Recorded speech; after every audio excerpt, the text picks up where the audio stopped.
Launchpads, IDO trends and elements of best performing projects. Okay, so we've got joining us on stage today, Ramiro Gamen, who's co-founder of Solana Prime. He'll be moderating the panel. We've got Saqr, who's co-founder of crypto Oasis Sentio, Vibhor Khare from Alpha Vault, Jonathan Camilleri Bowman from Sekuritance, and Artem Akson, who's head of analytics at UplIft. So welcome on stage, guys. Take it away. Thank you very much. Thank you. Great. Let me start asking for some introductions around. Please start on my left. You can hear me? Can you hear me now? Yeah, perfect. Okay, I'll be moderating the panel. I'm Maria. So let me start with some introductions, please. I'll keep the short and sweet. First of all, thank you everyone for joining us today. My name is Saqr. I am the co-founder and managing partner of crypto Oasis Sentio, our token investment fund for the UAE. Hi guys, my name is Vibhor and I'm the CEO of Alpha Vault. It's a smart investment platform for cryptocurrencies, like a predefined portfolios for users. Thank you. Hi guys, my name is Jonathan Bowman. I'm the CEO of Sekuritance. We're a reg tech organization focusing on KYC, fraud monitoring, blockchain analysis, and helping other projects do best practice and remain compliant. Hello everyone, I'm Artem, Chief Research Officer from the UplIft, and what we are actually doing, we are, one can describe this like pre-IPO valuation of the project kind of research. Thank you everyone, I'm Ramiro, co-founder of Solana Prime. We're a Solana-focused launchpad for GameFi DeFi projects.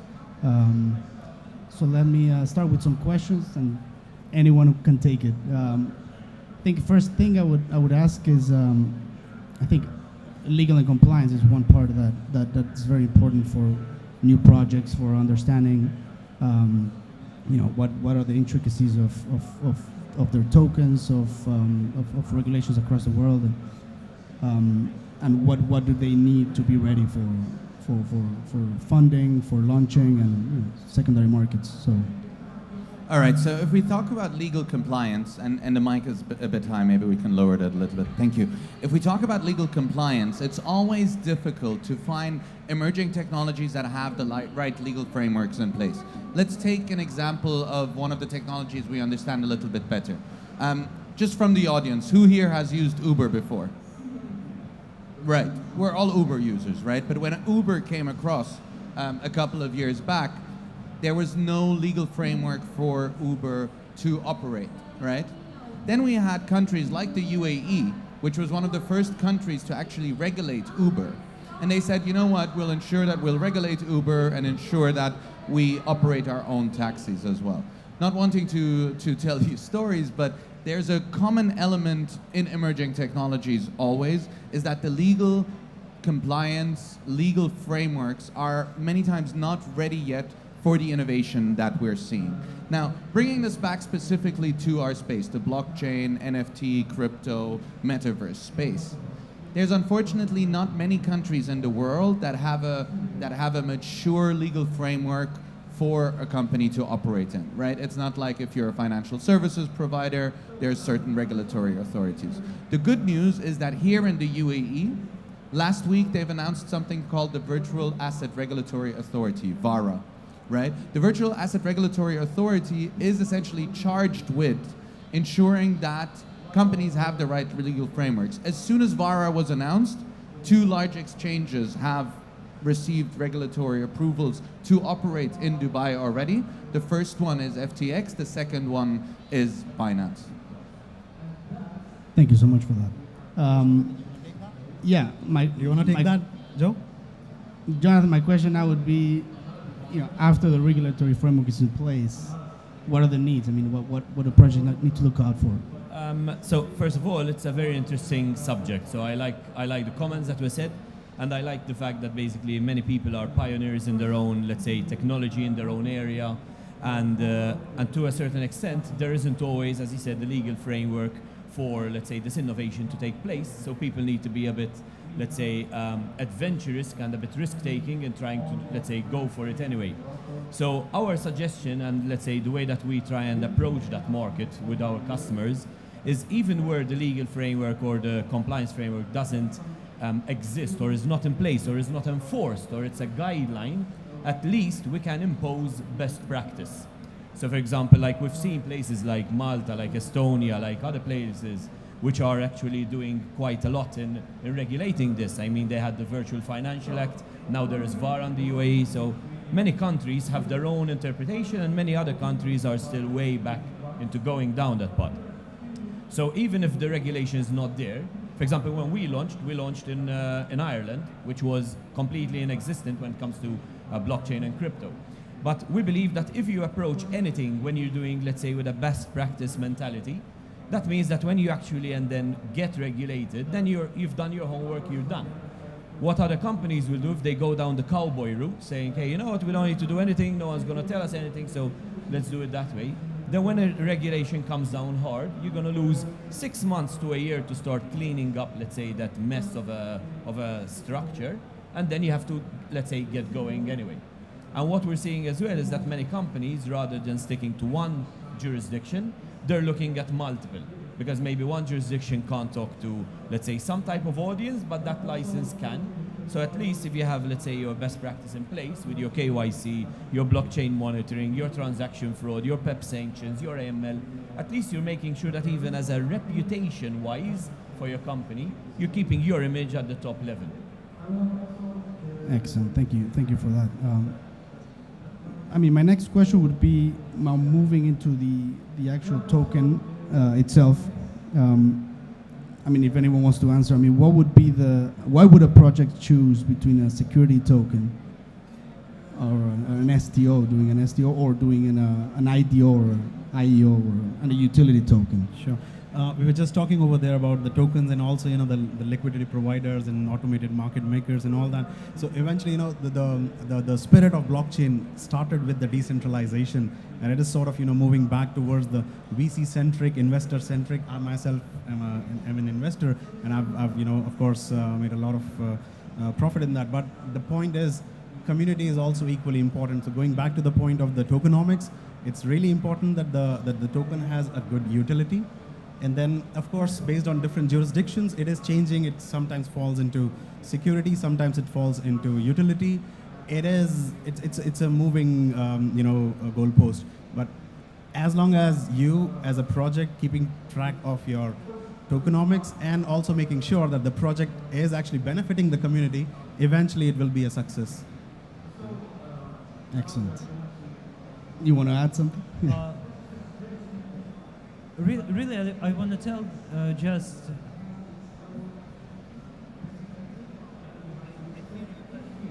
I'm hearing you badly. Okay. Can you speak loudly? For sure. Yes, thank you. If you can add something around, you know, your view of security tokens versus utility tokens. So in general, we as UplIft, as Launchpad, we are specifically looking for the projects that have no security tokens in it, because otherwise we just reject this kind of the project. So tokenomics for this project is especially under investigation, because security tokens is not the projects with security tokens is not the case that we can recommend for our community. We would have a big problem with this otherwise. So, talking about security tokens particularly, security tokens are very different than, let's say, a utility token as we understand it. I was sat with a gentleman that's standing back there. We were talking about a large asset, a gold mine in one of the African countries, and they were considering to tokenize that, right? And this is really how I'd like you to think about security tokens. Security tokens are not your Bitcoins, your Ethereums. Security tokens are a hard asset-backed token, and then you are allowed to buy into that asset using that new technology called blockchain. Now, why are Launchpads trying to stay away from that? Because security tokens, it appears, would under SEC tomorrow be considered securities, would fall under SEC compliance requirements, and could be a big can of worms. So generally, people stay away from security tokens. Having said that, security tokens are actually much closer to us as, let's say, non-blockchain natives to understand. Why? Let's say you have an apartment building, right? That apartment building has 10 apartments in it, and you create one security token per apartment, right? Then that security token can actually be traded in the form of an apartment, right? So you're trading that apartment using that security token. It's a very big difference to a market like, let's say, Bitcoin or Ethereum, which will fall and rise with the market pressures. So when you think about security tokens, don't think of them as cryptocurrencies. Think of them as stocks and bonds and financial trading mechanisms that you would know from the real world. Excellent. Thank you for that. I mean, now that we're, I think, over the legal compliance subject, for the Launchpads here with me, what do you look for in a project that you're going to launch, that you're going to allow for your community to buy their token? Well, I'm not a Launchpad. Maybe we should ask UplIft. But if we look at our project, our successful project, when they go on Launchpads, what is very important is that they have a very active community, that they have a very active user base behind them, that there are the right vesting schedules in place, right? Because Launchpads will allow you to participate in the upside of the project, and the biggest danger that you have as a project is to protect your asset, right? You want to ensure that it doesn't rise all the way to, let's say, 100x and then falls all the way to pre-sale prices. But I'll let the Launchpads answer. One of the things that I always look for in a project is also the utility of the token. It's very important. A lot of projects, they don't really fall into that. What they do is just use the hype, they use the community. As much as it is important to have a community, I'll give you an example just of last week, ApeCoin. Why did they launch that? You know why? Just because they could. It doesn't have any utility. It doesn't do anything as of now. Yes, they'll eventually find some ways to do some utility with it, but right now the price is just dropping, right? So the point is, you have to have a right utility of the token, and eventually the community will fall. It will come in place. XC Infinity. This is how it started. 3.5 years back, they could not even raise enough money. The first round was 300K. I mean, right now it's worth billions. So it's all about the utility of that and how you engage the community on top of that, of course. So I can add several sentences. Our analysis is based on some scientific approach. I think, shall I put it?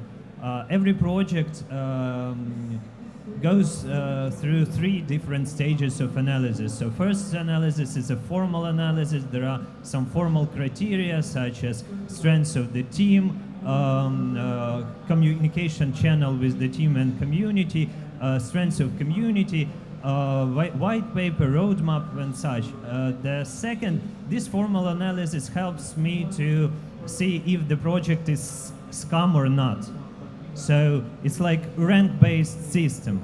And if I have enough confirmations that the project is trustworthy, then there is the second stage. The second stage is the competitive analysis.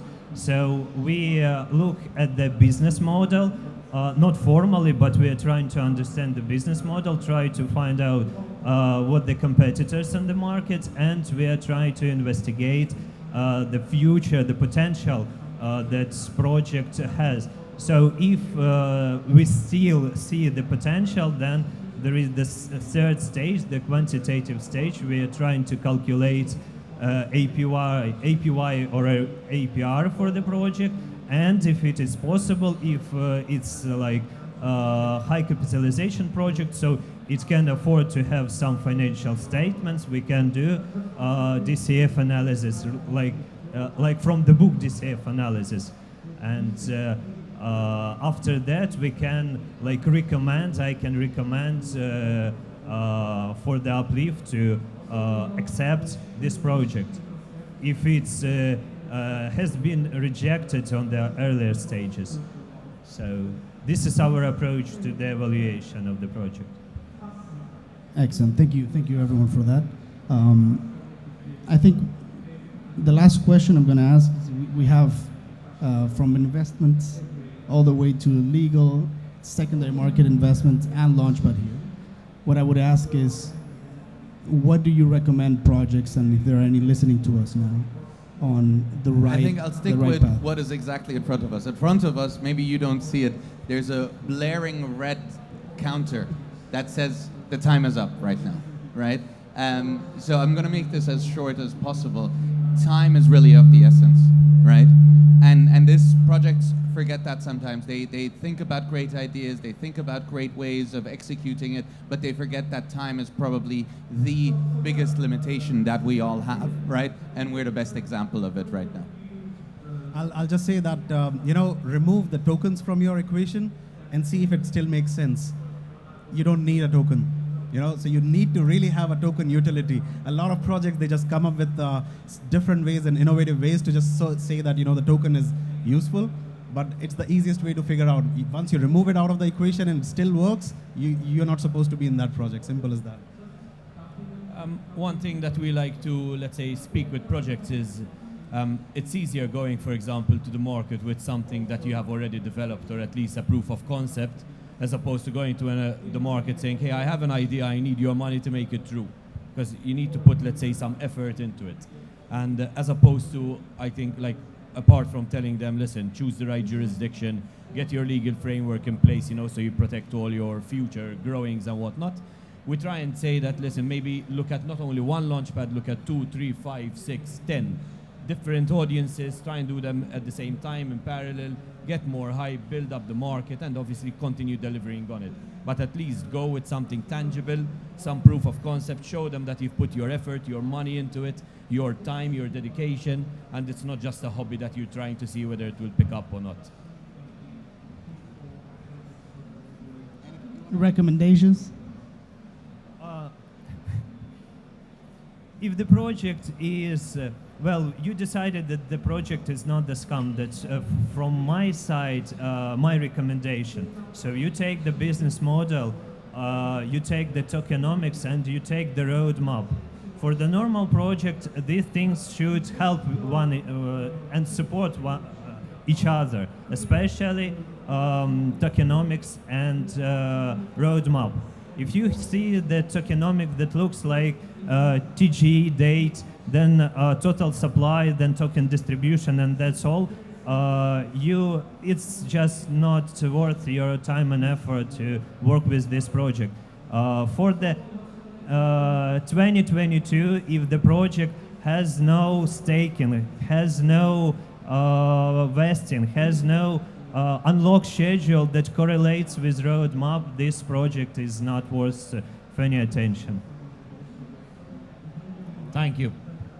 Thank you everyone for the Thank you, good everyone. Thank comments. All right, big round of applause. Thank you, guys. Thank you.